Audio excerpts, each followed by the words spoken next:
ওই যে ওদিনকে শাপলা আনা হয়েছিল বন্ধুরা, তো শাপলাগুলো রান্না করা হয় নাই, তো এখন এই যে শাপলা রান্না করব আজকে আমি। তো ইলিশ মাছের জন্য রেখে দিয়েছিলাম, ইলিশ মাছ পাওয়া যাবে না 2 মাস, তো এই জন্যই আজকে শাপলাগুলো ভাজি করব।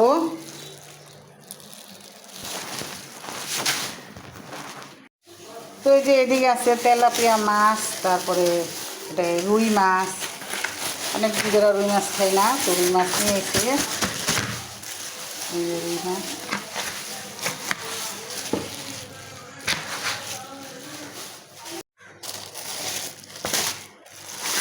আর এই যেদিকে তেলাপিয়া মাছ, এই তো আজকে এই মাছগুলো রান্না করুম, এটা ভুনা করুম, আর তেলাপিয়া মাছ আর হইলো শাপলা রান্না করুম। তো বন্ধুরা লাইক কমেন্ট শেয়ার করতে ভুলবে না প্লিজ। এখন আমার ভিডিওতে লাইক কমেন্ট শেয়ার কিছুই আহে না, বন্ধুরা খালি ভিডিও দেখে কিন্তু লাইক কমেন্ট শেয়ার করে না, আর অল্প একটু দেখা বাইরে যায়। তো স্কিপ করবা না আমার ভিডিওটি প্লিজ, আর লাইক কমেন্ট শেয়ার করতেও ভুলবা না। তো আমার সাথেই থেকো।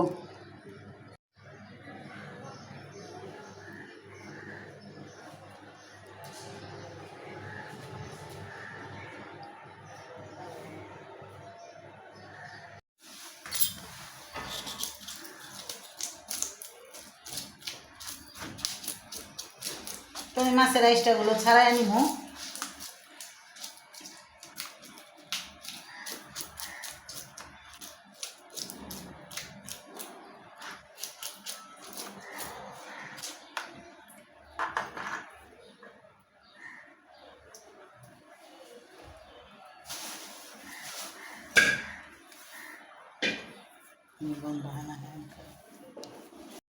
আসসালামু আলাইকুম আপুরা, শুভ সকাল। ফুল দিয়ে তোমাদের সাথে শুভ সকাল।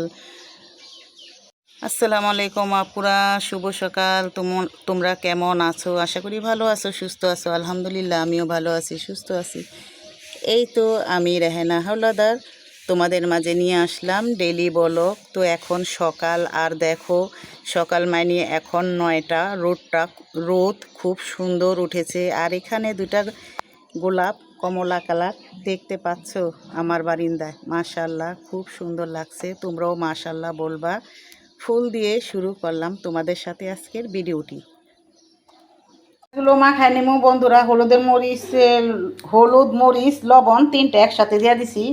এটা আমি আজকে ভাইজা রান্না করুম, ভুনা। আয় রে গাড়িও আর সময় পায় না।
বসাই দিছি, একটু ভাপ দিয়ে নিব। ভাপ দিলে কালো পানিটা আছে না ওটা বাইরে যাবে, তারপর আমি এটা ভাজি করে নিব।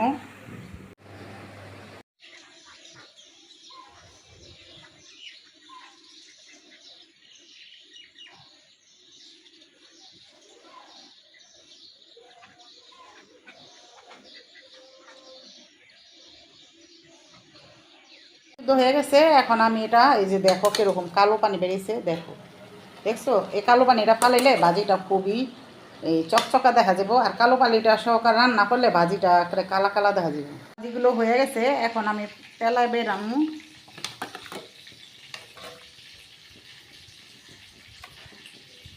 অনেকগুলো শাপলা ছিল, এখন দেখা যায় অল্প। শাপলা ভাজিটা আমার কাছে খুবই ভালো লাগে। আর চুলাটা জ্বলতেছে, বাতাস একটু শব্দ হইতেছে, তোমরা কিছু মনে করো না। তো এই যে ভাজিগুলো হয়ে গেল, তো আমাদেরও খাওয়া দাওয়া হয়ে গেছে। ভাজিগুলো খুব মজা হয়েছে, আর মাছের তরকারিটা খুব মজা হয়েছে, খুবই ভালো লাগলো খেতে। বাতাস আর বৃষ্টি, তো আজকে সারাদিনই বৃষ্টি অল্প অল্প করে। তো আমি এখন তরকারিগুলো পেলায় বাইরে আনবো।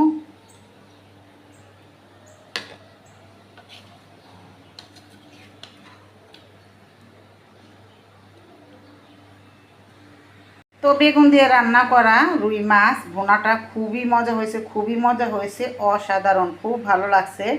তো বন্ধুরা, আমার ভিডিওটি আজকে এই পর্যন্তই। তোমরা সবাই ভালো থাকবা, সুস্থ থাকবা, আল্লাহ হাফেজ।